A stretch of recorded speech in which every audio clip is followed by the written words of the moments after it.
Working chairman అన్న విజయ కృష్ణన్న గారికి, బీసీజేఏసీ కన్వీనర్ జావుల లింగంగౌడ్ గారికి, రెడ్డి గారు రాజధానికి ఇదితో తెలంగాణ రాష్ట్రంలో బీసీ విద్యార్థుల పరిస్థితి ఏ విధంగా తయారైందంటే, ఈ రాష్ట్రంలో బడుగు విద్యార్థులను చదువుకు దూరం చేసేటట్టు కుట్రలు చేస్తూ ఉన్నారు.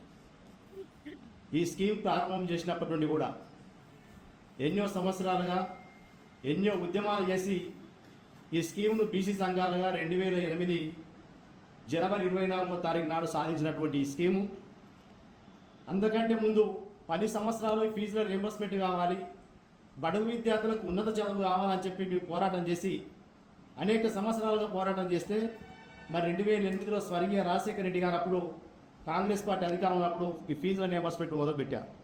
ప్రారంభించినప్పటి నుండి కూడా ఈ స్కీమ్ కొర్రీలు పెడుతూ ప్రారంభం చేసిన తర్వాత 6 నెలలకే విద్యార్థులే సగం ఫీజు చెల్లించాలని చెప్పి అప్పుడు ఇట్లే విధంగానే కోర్టులు తీర్పు ఇవ్వడం, ప్రభుత్వంలో జీవోలు తీసుకురావడం, ఇవన్నీ తీసుకురావడం మరి ప్రభుత్వాలని బీసీ సంఘాలుగా జాదుల శ్రీరన్న గారి నేతృత్వంలో ఈ రాష్ట్రంలో ఫీజుల రియంబర్స్మెంట్ మీద మీరు కొర్రీలు పెట్టుకుంటూ మేము ఉద్యమాలు చేస్తూ ఎప్పటికెప్పుడు ప్రభుత్వాలు ఎదిరిస్తూ మరి ఫీజుల రియంబర్స్మెంట్ రక్షించుకుంటూ వచ్చాం.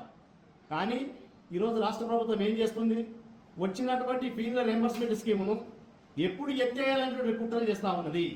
అందుకే ఈరోజు కాలేజ్ యాజమాన్యాలందరూ కూడా, ఎందుకంటే ఈరోజు కోర్టుకు పోయిందంటే ఈరోజు ఇందులో ప్రభుత్వం తప్పిదం ఉన్నది.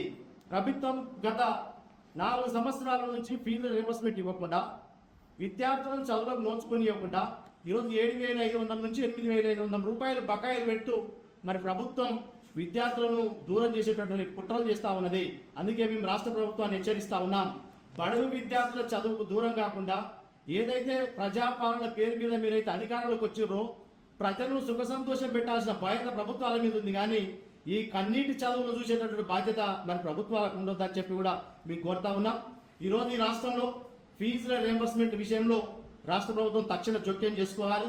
ఈరోజు రాష్ట్ర ముఖ్యమంత్రి గారు ఇంతకుముందు మా మిత్రుడు చెప్పినట్టు విద్యాశాఖ రాష్ట్ర ముఖ్యమంత్రి గారే మంత్రిగా కొనసాగుతున్నారు. కాబట్టి ఈ రాష్ట్రంలో విద్య పైన వెంటనే సమీక్షించాలి.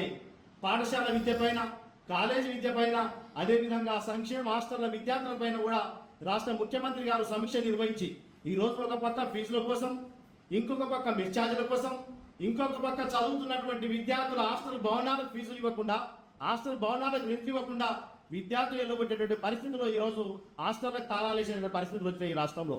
అంటే బడుగు విద్యార్థులను చదువుకు దూరం చేసే కుట్రలు ఈ కాంగ్రెస్ ప్రభుత్వం మానుకోవాలని చెప్పి హెచ్చరిస్తూ ఫీజుల రియంబర్స్మెంట్ మీద ఇప్పటికే మేము అందరం కూడా ఫీజుల రియంబర్స్మెంట్ పూర్తి ఫీజులు చెల్లించాలని చెప్పి మొన్ననే ఇందిరా పార్కులో మరి జాదుల శ్రీరన్న గారి నేతృత్వంలో బీసీ విద్యార్థి సంఘం పెద్ద ఎత్తున దీక్ష నిర్వహించడం జరిగింది. ఈ రాష్ట్రంలో ఉన్నటువంటి ప్రతిపక్ష పార్టీ నాయకులు, ఈ రాష్ట్రంలో ఉన్న ప్రజా సంఘాలు, మేధావులందరూ కూడా ఆ దీక్షా శిబిరానికి హాజరై ఈ రాష్ట్రంలో పూర్తి ఫీజు రియంబర్స్మెంట్ కొనసాగాలి.